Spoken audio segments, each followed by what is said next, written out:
Oh, magandang gabi po. 6:21 na. Talaga bang guilty si ano? Tingnan natin kung talagang guilty ba si Digong Duterte.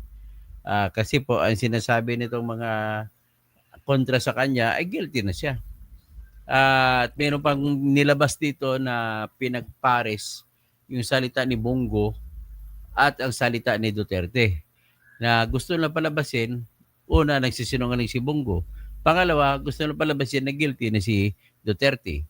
Pero ang akin lang masasabi, ipresenta ko 'to yung ginawa nila, sa kanila galing 'to. At i-judge natin ngayon kung sapat ba ito na ebidensya para sabihin na guilty si Digong Duterte sa crimes against humanity. At ang elemento po ng crimes against humanity ay ganito. Una, may malawakan at systematic na pamatay ng tao. Yan ang unang elemento. Pangalawang elemento, ang pinatay ay mga sibilyan. So, pangatlong elemento, ito ay pulisiya, kumbaga patakaran ni Duterte.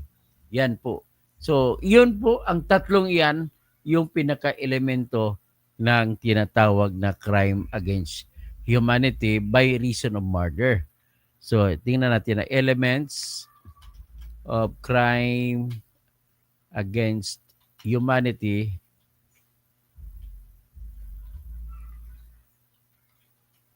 by murder. So, titingnan natin mga elemento. Ayon po ito sa Article 7, Paragraph A ng Rome Statute, ang mga elemento ay tatlo lang. So, sinabi ko, ulitin ko lang, babasahin ko, the perpetrator killed one or more persons. Yan, maramihan. Perpetrator. In other words, sinong perpetrator tinutukoy natin? Si Duterte ba? Hindi po, kasi hindi naman siyang pumatay. So, ang perpetrator, ang pumatay, ang tinutukoy dyan. So, kailangan mapatunayan na nilalahad nila, ipepresenta nila sa ebidensya nila na may maraming pumatay. So, paano patutuhanan to? Which is proof beyond reasonable doubt. So, kailangan ay maipresenta nila yung mga ebidensya mismo na nakita yung kung sino mga pumatay bago nila ikukunik kay Duterte. So, pangalawang elemento, yung pamamatay ay kasama yan sa malawakan at systematic na atake at ang atake ay laban sa mga sibilyan. So, pangatlo, ang perpetrator o pumatay ay alam niya na yung pagpatay ay kasama yun sa sistema o pulisiya na pamamatay na utos. So, yan po ang elemento. So, ngayon, ipipresenta ko sa inyo itong mga kinumpile ng mga anti-Duterte at analyzein natin kung ito ba ay sapat para malaman na meron bang pulisiya si Duterte na nilagay na pumatay. Okay, knowing the fact na yung ating sukatan ay kailangan ang katibayan ay katibayan walang duda. Proof beyond reasonable doubt. So ito po, ipi-play natin po ngayon. Ito po ay palakyan natin at pakinggan natin. Sinabi na, may sinabi ba siya na patayin mo ito? Shoot them dead. Ayan sinabi niya. So ngayon, gamitin na ebidensya ito, ipipresenta ito sa International Criminal Court. Sabihin na natin na tumuloy, may jurisdiction, sabihin natin na may jurisdiction ang International Criminal Court laban kay Duterte. At kung may jurisdiction, matutuloy ang paglilitis. So halimbawa, ipresenta yan ng prosecutor na yan ang ebidensya na sinabi ni Duterte. Ang tanong na lang natin sa ngayon ay sapat ba yan para sabihin na guilty si Duterte? Yan po ang ating tanong dyan. Ang ibig sabihin, mailalagay natin yan bilang elemento na merong sistema talaga o systematic na utos na pumatay. Okay? So, sinabi niya, shoot them dead. Unang tanong, sino ba yung them? Sinong inutusan na shoot? Sinong inutusan na bumaril? Shoot them dead. So, paano mapatunayan sa korte? Kailangan makapagpresenta ng ebidensya na yung shoot them dead ay nagtutukoy doon sa mga papatayin sa war on drugs. Number one.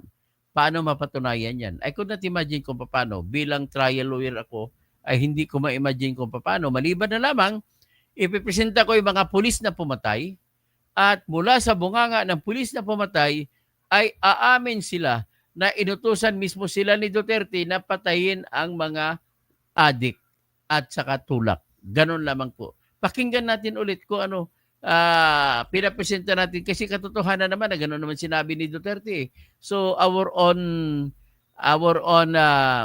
analysis now is only to determine whether or not it is sufficient as an evidence with as proof beyond reasonable doubt na talaga bang may sistema siya, systematic, may utos siya na talagang papatayin ng lahat. Unang-unang problema ko dyan, shoot them dead. Sinong inutusan na pumatay? At sino yung them na tao na papatayin? Okay, ipatuloy natin pakinggan. Wala pong ganong abogado po si dating Pangulong Duterte.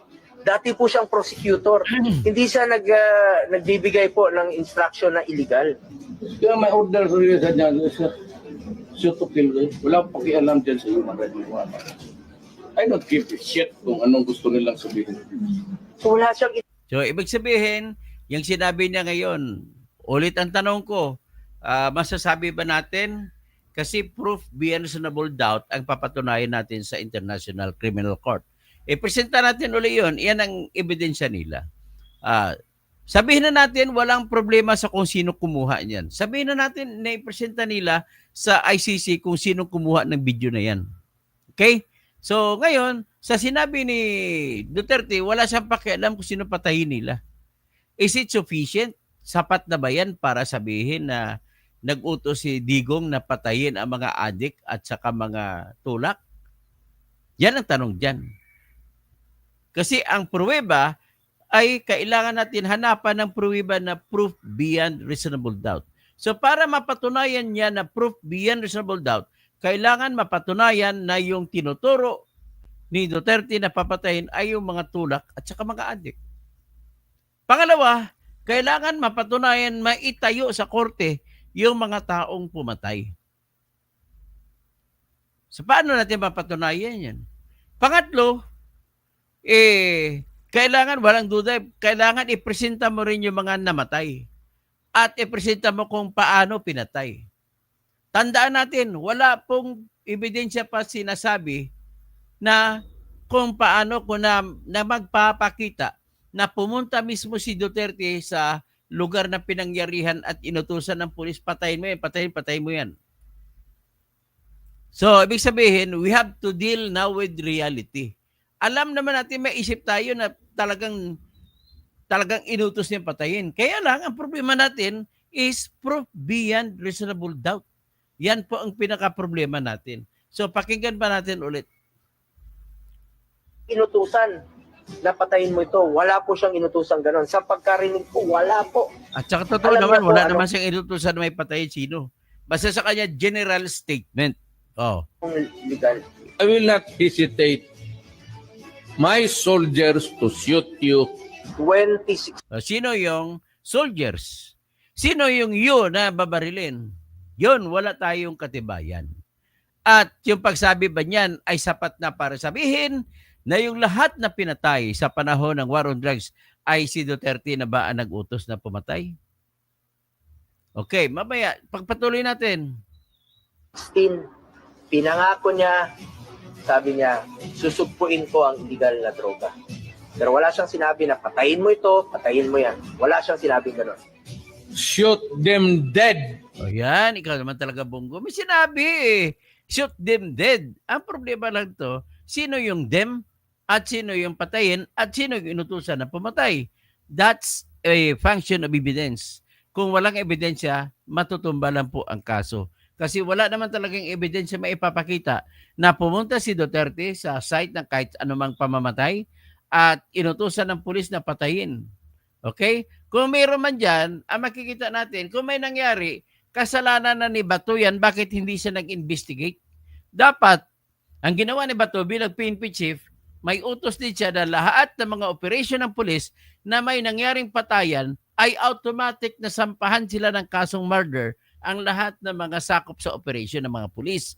At hayaan mo sila magpaliwanag doon sa korte na justified nga pagpatay nila at nanlaban nga ang totohanan. Ganun sana ang gagawin. Pero alam naman natin na hindi nagawa. So, let us now stick to the issue kung talaga bang dapat nating sabihin na si Digong Duterte ang pumatay at nagpapatay at meron ba siyang pulisiya na pumatay?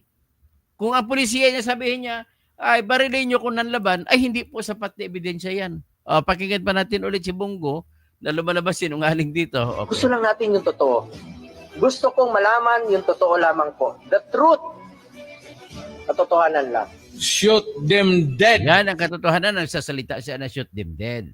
Yan po katotohanan yan. Pero hindi po rin ibig sabihin yan na yung lahat ng pumatay ay si Digong ang nag-utos ng pumatay. Shoot them dead. Yan. Napakinggan mo yan, Bungo. Yan lang po ang ating very, very brief na narration. Inanalyze lang natin kung ang ebidensya bang yan ay sapat para sabihin na natin na proof beyond reasonable doubt na nag-utos talaga si Duterte na patayin ang bawat isa sa mga pinatay sa panahon ng war on drugs. So with that, that is only my judgment. Don't begrudge me.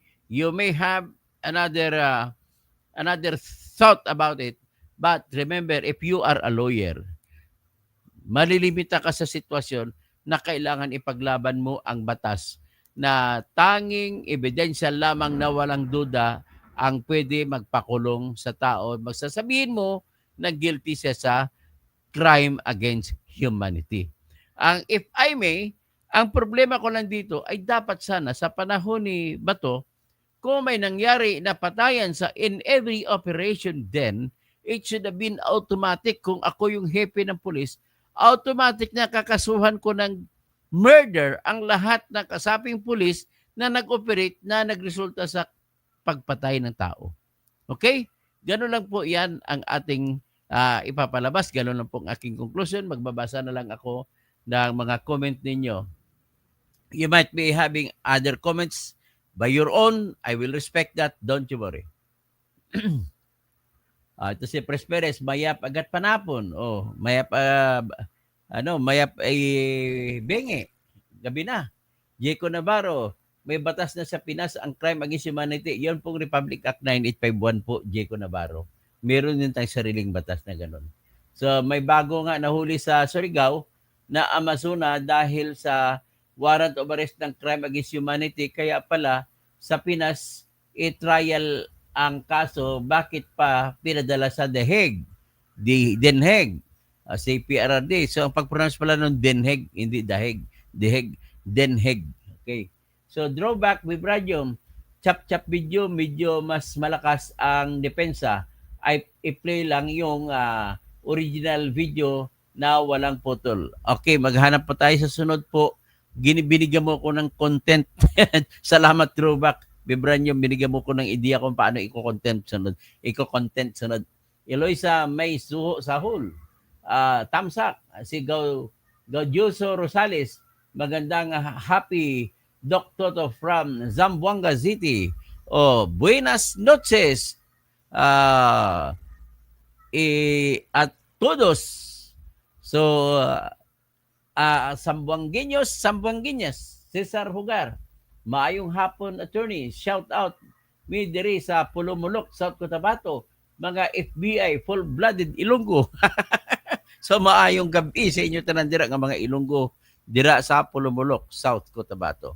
So with that, siguro walang kukontra dito kasi kani-kanya kayong judgment. Ang aking judgment ay dapat ay hindi siya mapatunayan na siyang nag-utos pumatay. Okay? Hanggang dyan lang po. Magandang gabi po sa lahat.